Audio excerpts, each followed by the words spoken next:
UGC net Saraswati academy में आरती वर्मा आप सभी स्टूडेंट को गुड आफ्टरनून। पेपर 2 एजुकेशन शिक्षा शास्त्र। आज हम आपके 7 यूनिट के अंतर्गत हम आपको अध्याय बताएंगे, कितने अध्याय पढ़ने हैं आपको, और बताएंगे इसके अंतर्गत क्या पढ़ना है। ठीक है, तो यहाँ पे हम बात करेंगे 7 यूनिट के अंतर्गत क्या क्या जो है आप पढ़ना है, मतलब जो इंपॉर्टेंट टॉपिक है। तो यहाँ पे आप देख सकते हैं ये 7 यूनिट आपके हैं। तो 7 यूनिट आपने देखा शिक्षण शास्त्र, पौर्ण शिक्षा, ये यहाँ पे गलत लिखा हुआ है, एक मात्रा और होगी इस पर। ठीक है, पौर्ण शिक्षा विज्ञान तथा मूल्यांकन। और इसके बाद आपको देखना है अध्याय आपका फर्स्ट है। ठीक है, यहाँ पे देख सकते हैं आप, ये अध्याय आपका एक फर्स्ट है। ठीक है, और एक अध्याय आपका सेकंड है और एक अध्याय आपका थर्ड। तो यहाँ पे आप देख सकते हैं कि जो है इसमें 3 अध्याय हैं। आपने जो पढ़ा था फर्स्ट से लेकर के आपको 5 अध्याय, मतलब यूनिट के अंतर्गत जो है आपने पढ़ा था 4th अध्याय थे। ठीक है, और इसके बाद ये जो है 5 यूनिट तक, ठीक है, 5 हो गए यहाँ पे, और 6 यूनिट के अंतर्गत आपके 5 जो है अध्याय थे। ठीक है, और इसमें जो है 7 यूनिट के अंतर्गत आपको जो है 3 ही अध्याय पढ़ने हैं। ठीक है, तो यहाँ पे ये हम बताएंगे इसके अंतर्गत, ये आपके जो है इजी टॉपिक है, मतलब इसके अंतर्गत हैं जितने भी हैं, और आपको अच्छे से याद भी हो जाएंगे। और आप जो है इस यूनिट के अंतर्गत 8 जो है नंबर आपको जो मिलते हैं, ठीक है, 8 प्रश्न आपके जो होंगे, ठीक है, तो वो आपके पूरे के पूरे सही हो जाएंगे। जैसे कि 10 यूनिट होते हैं, ठीक है, आपके 10 यूनिट्स हैं, ठीक है, डिवाइड नहीं है। अब हर यूनिट से किसी से 10 प्रश्न पूछे जाते हैं, किसी से 8, किसी से 7 और समथिंग 12 भी हो सकते हैं। तो इसी प्रकार से आप 8 प्रश्न इससे मान के चलिए 8, तो आपको इसमें से 8 प्रश्न नहीं तो आपको 7 प्रश्न अवश्य ही जो है सही करने हैं आपको। तो यहाँ से यूनिट इंपॉर्टेंट है, यहाँ पे देख लीजिए आप सभी स्टूडेंट। ये जो बताया गया है फर्स्ट अध्याय, ठीक है, तो फर्स्ट अध्याय जो है शिक्षण शास्त्र एवं जो है शिक्षण शास्त्रीय विश्लेषण के बारे में बात करना है। सेकंड अध्याय जो है मूल्यांकन के बारे में बात करना है। ठीक है, मतलब बात करा गया है इसके अंतर्गत। और थर्ड अध्याय के अंतर्गत शिक्षा एवं जो है मूल्यांकन के बारे में बात करा गया है, शिक्षा एवं शिक्षा मूल्यांकन के बारे में। तो ये सभी अध्याय आपको पढ़ने हैं, मोस्ट इंपॉर्टेंट हैं। और यहाँ पे देख सकते हैं फर्स्ट अध्याय के अंतर्गत आपको क्या क्या पढ़ना है। यहाँ पे ये फर्स्ट अध्याय हो जाएगा। ठीक है, तो आप सभी स्टूडेंट जानते हैं कि आपका जो है 7 यूनिट का नाम क्या है, तो आपको पता होना चाहिए शिक्षण शास्त्र, ऐसे याद करना है, शिक्षण शास्त्र, पौर्ण शिक्षा विज्ञान, ऐसे। ठीक है, शिक्षण शास्त्र, पौर्ण शिक्षा विज्ञान तथा विश्लेषण आपको रटा होना चाहिए। अध्याय आपका कौन सा होगा, अध्याय आपका है शिक्षण शास्त्र एवं जो है शिक्षण शास्त्रीय विश्लेषण। इसके अंतर्गत आपको कितने टॉपिक पढ़ने हैं, इसके अंतर्गत आपको टॉपिक पढ़ने होंगे शिक्षण शास्त्र और जो है आलोचनात्मक शिक्षण शास्त्र और शिक्षण का संगठन। ठीक है, तो इसके अंतर्गत आपको ये पढ़ने होते हैं इतने, ये 3 टॉपिक।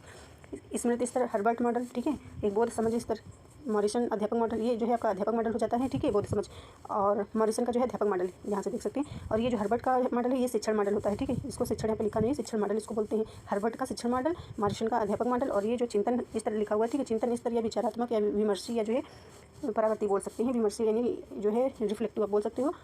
इसको जो है विगे तथा हंट अध्यापक मॉडल इसको बोला जाता है। ठीक है, तो ये जो आपका हो जाएगा हंट अध्यापक मॉडल। ठीक है, ये और एक आपका ये टॉपिक आ जाता है शिक्षा में पौर्ण शिक्षा विज्ञान। तो इतना आपको पढ़ना होता है, ये इंपॉर्टेंट टॉपिक है। और एक बात आप सभी स्टूडेंट को बताना चाहती हूँ कि आपके जो है हमने आपको 6 यूनिट करा दी है। ठीक है, तो 6 यूनिट हमने करा रखी है, 7 यूनिट भी हम कंप्लीट करा देंगे। तो आपके यूनिट शेष बच रही हैं 3। ठीक है, तो 3 यूनिट हम लिख करके नहीं नोट्स से पढ़ाएंगे, समथिंग ऐसे ही हो सकता है पढ़ाएं। और जितनी यूनिट हमने आपको पढ़ा रखी है, यानी कि 6 पढ़ा रखी है, आप उतना ही उसको अच्छे से कवर कर लीजिए। और 7 यूनिट को भी आपको अच्छे से कवर करना है। ठीक है, और इसको भी हम इंपॉर्टेंट पढ़ा देंगे, जो लास्ट यूनिट आपकी बच रही है। और PYQ स्टार्ट करूँगी। ठीक है, क्योंकि आपके लिए इंपॉर्टेंट है PYQ भी करना। ठीक है, क्योंकि प्रैक्टिस हो जाए, प्रैक्टिस आपकी हो जाएगी तो अच्छे से आप जो है पेपर दे पाएंगे। और आप सभी जो है स्टूडेंट अपना अपना जो है रिवीजन करें, रिवीजन बहुत ज़रूरी है। और आप सभी स्टूडेंट जानते हैं कि जब तक आप रिवीजन नहीं करेंगे तो आपको याद नहीं होगा, जब याद नहीं होगा तो आप जो है पेपर में सॉल्व नहीं कर पाएंगे प्रश्न। ठीक है, तो आपको इसीलिए हम बताना चाहते हैं कि आपको जो है डेली, हमने आपको बोला था कि जो है आपको सुबह, ठीक है, हमने आपको बोला था कि सुबह आपको पढ़ना, यहाँ पे लिख के बताएंगे इससे। ठीक है, इधर देखिए, हमने आपको बताया था कि सुबह, ठीक है, सुबह आपको पढ़ना है फर्स्ट पेपर। हमने आपको सुबह फर्स्ट पेपर बोला था पढ़ने के लिए। ठीक है, वो भी 3 घंटे, 3 घंटे हमने बोला था। और शाम यानी दोपहर के बाद हमने बोला था आपको, दोपहर के बाद हमने आपको बोला था 6 घंटे पढ़ने को सेकंड पेपर को। यानी आपका जो सेकंड पेपर है एजुकेशन, या कोई भी स्टूडेंट हो सकता है, वो कोई भी सब्जेक्ट हो, आप पढ़ सकते हो। तो यहाँ पे आप ये जान लीजिए कि जो फर्स्ट पेपर के PYQ हैं, तो हमारे में पहले से जो है प्ले लिस्ट में थोड़े हैं। ठीक है, फर्स्ट पेपर के चाहे तो उसको पढ़ सकते हैं, उसमें से आपको जो है 10 नंबर, 20 नंबर तो नहीं कह सकती हूँ, 10 नंबर से आपका हो जाएगा। शॉर्ट वीडियो में है तो 10 नंबर आपके वहाँ से मिल जाएंगे। ठीक है, और बाकी आप यहाँ पे देख सकते हैं ये, क्योंकि ये जो PYQ कराया जाता है, ठीक है, तो PYQ कराने का मतलब ये नहीं होता है कि PYQ जो हम करा रहे हैं वही आपके पूरे के पूरे पेपर में आ जाएंगे। ठीक है, उसमें से आते हैं, ऐसा नहीं कि नहीं आते हैं, जैसे कि 20 प्रश्न भी आ सकते हैं, 30 भी आ सकते हैं। ठीक है, और बाकी जो है उसी पैटर्न पे आते हैं कि जिस प्रकार का पेपर आप हल करते हैं उसी आधार पर आपको वहाँ पे सेम मिलता है कि आपको इस प्रकार से प्रश्न आपको दिखेंगे। तो आपको अपने जो है मानसिक क्षमता के अनुसार जो है आपको वहाँ पे बोध जो स्तर होता है, ठीक है, तो बुद्धि का जो है प्रयोग करना पड़ता है। इस हिसाब से आपको वहाँ पे प्रश्न हल करने पड़ते हैं। तो कहने का मतलब है PYQ जब आप करते हैं PYQ, ठीक है, इसीलिए PYQ कराया जाता है।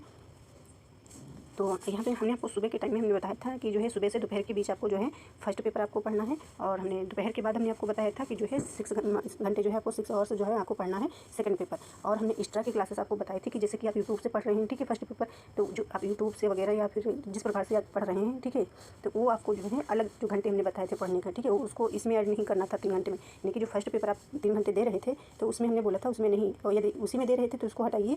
3 घंटे तो आप दीजिए ही दीजिए फर्स्ट पेपर को, प्लस में उसको जो आप अलग से पढ़ रहे हैं, ठीक है, जैसे यूट्यूब से कोई टीचर से पढ़ रहे हैं, वो 2-3 घंटे यानी कि 2-2 क्लासेस डेली आप देखिए। यानी कि फर्स्ट पेपर की क्लासेस आपको 2 क्लासेस डेली देखनी है, मतलब यूट्यूब से या जिस टीचर से आप पढ़ रहे हैं डेली देखनी है उसको जो है। और 6 ये 6 जो घंटे हैं आपके, यानी कि सेकंड पेपर के अंतर्गत, तो जो आप सेकंड पेपर के अंतर्गत पढ़ते हैं 6 घंटे, तो ये आपका नोट्स वगैरह हो गया, ठीक है, बुक्स वगैरह हो गया, ये आपको पढ़ना था, मतलब यूनिट वाइज हमने बोला था। तो हमने इसमें भी बोला था कि जो आप यूट्यूब से पढ़ रहे हैं, टीचर से पढ़ रहे हैं या ऑफलाइन पढ़ रहे हैं, किसी भी प्रकार से आप पढ़ रहे हैं, जैसे कोई स्टूडेंट ऑफलाइन भी पढ़ता है, ठीक है, या ऑनलाइन पढ़ता है, तो उसके जो है 2 घंटे उसको आपको अलग से देने थे, तो नहीं दे रहे हैं तो आप दीजिए, ठीक है। ये दोपहर के बाद आप मतलब 6 घंटे आप पढ़िए, मतलब सेकंड पेपर को दीजिए, और फर्स्ट पेपर को सुबह से दोपहर के बीच में दीजिए ये 3 घंटे, और 2 घंटे फर्स्ट पेपर को जो है आप PYQ मतलब सॉल्व करिए, जो आप ऑफलाइन या ऑनलाइन जिस प्रकार से आप कर रहे हैं, ठीक है, मॉक टेस्ट दे रहे हैं, और इसमें भी आपको देने हैं, ठीक है। 2 घंटे मतलब 100 प्रश्न डेली, आपको 100 प्रश्न डेली करने हैं। Thank you. और आप सभी अच्छे से अपना रिवीजन करते रहें। PYQ डेली आप फर्स्ट पेपर का भी करिए और सेकंड पेपर का भी करिए। Thank you.